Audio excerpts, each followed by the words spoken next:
ఇక్కడ మార్నింగ్ లేవగానే చుట్టూతో చూస్తే ఎంత ప్రశాంతంగా ఉంది అంటే,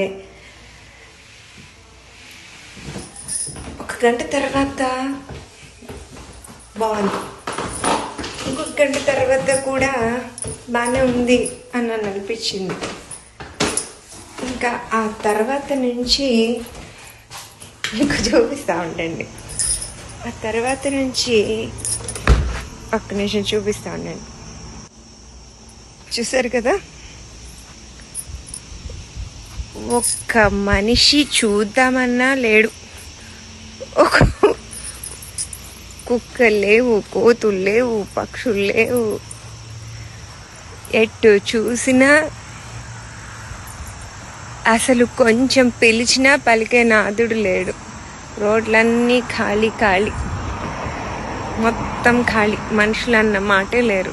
ఏదో కారు వెళ్తుంది పాపం. మళ్ళీ ఎవరినైనా చూడకూడదు మనం గట్టిగా. చూసారు కదా, అతి ప్రశాంతత ఎంత భయంకరంగా ఉంటుందంటే,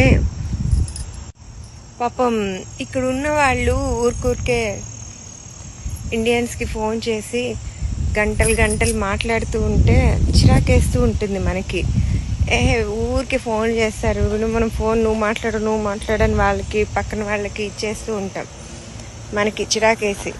కానీ నాకు ఇక్కడికి వచ్చిన తర్వాత మనం ఎంత అదృష్టవంతులం అంటే, మన దేశం చక్కగా ఒక పెళ్ళిళ్ళు లాగా, పెళ్ళిళ్ళు ఎలా ఉంటుంది, హడావుడిగా సందడిగా వచ్చేవాళ్ళు వెళ్ళేవాళ్ళు, సౌండ్లు, సరదాలు, జోకులు, కొట్టుకోటాలు, తిట్టుకోటాలు, అన్నీ అంటే ఇంకా అంత సందడిగా అది అయిపోయిన తర్వాత మనకి. కానీ ఇక్కడ ఎలా ఉంది తెలుసా, అనకూడదు కానీ మనిషి పోతే నిశ్శబ్దం ఉంటుంది, సైలెన్స్. ఇంత సైలెన్స్ భరించాలంటే చాలా కష్టం. ఒక్కరోజుకే ఎలాగో ఉంది అంటే పాపం వీళ్ళు ఏళ్ల తరబడి ఇంట్లోనే ఉండి, మన వాళ్ళు ఎవరైనా వస్తే బాగుండు, పలకరిస్తే బాగుండు, మాట్లాడితే బాగుండు, ఎవరైనా పలకరించే వాళ్ళు ఉంటే బాగుండు అనే పాపం వాళ్ళందుకే గంటలు మనకి ఫోన్లు చేసి మాట్లాడుతూ ఉంటారు. ఇందు మూలంగా చెప్పొచ్చేది ఏంటంటే, నా జన్మభూమి ఎంత అందమైన దేశము అని మన భారతదేశానికి కాలర్ ఎగిరేసుకొని మేము భారతీయులు అని చెప్పుకోండి హ్యాపీగా. యుఎస్లో ఉండి వీళ్ళు ఉద్ధరిస్తుంది ఏమీ లేదు, నాకు అర్థమైంది. కాకపోతే మన ముందు పోస్ట్ కొడుతున్నారు అంతే, ఇక మించి ఏం లేదు. మనం చాలా చాలా హ్యాపీగా ఉన్నాం మన దేశంలో.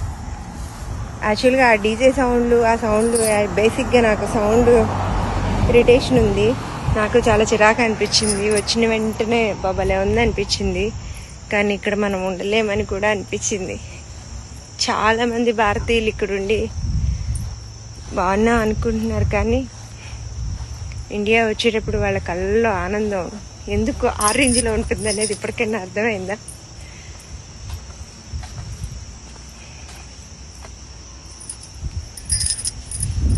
మన దగ్గర లేనిది ఎక్కడా లేదు. మన దేశంలో పుట్టడం, మనం భారతీయులుగా ఉండడం, నిజంగా మనం ఎన్నో జన్మల పూజలు చేసుకుంటే ఆ పుణ్యం వల్లే పుట్టాం.